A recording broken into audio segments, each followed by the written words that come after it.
The world has got a lot smaller.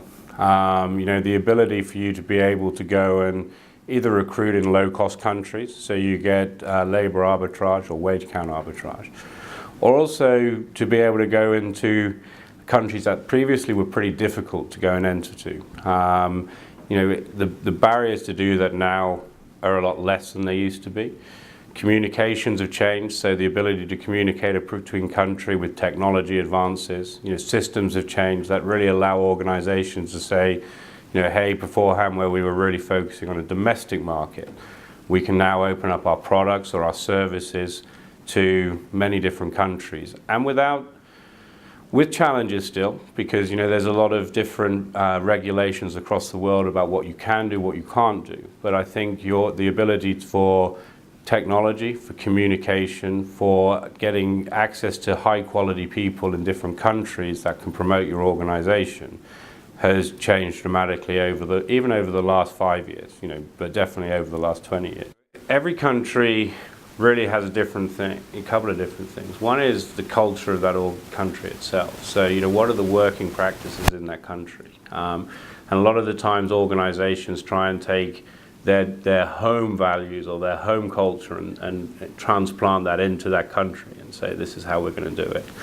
And that can really lead to a lot of problems because, you're not understanding the etiquette or the business rules of that organization. So advice is a big one.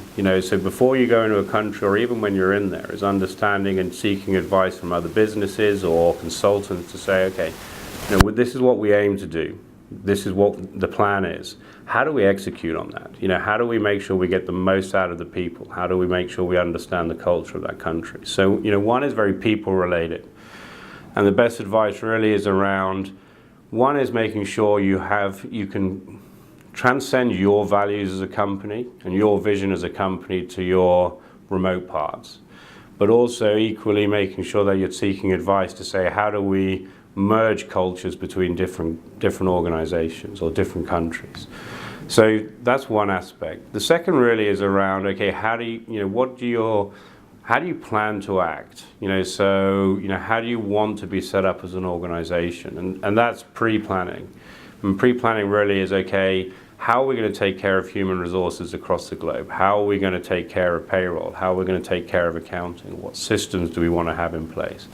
And then how do we manage that? Do we manage that centrally from our home country? So we have controls, we have mechanisms in place to make sure we're confident that we're compliant, that we're being governed properly across those regions.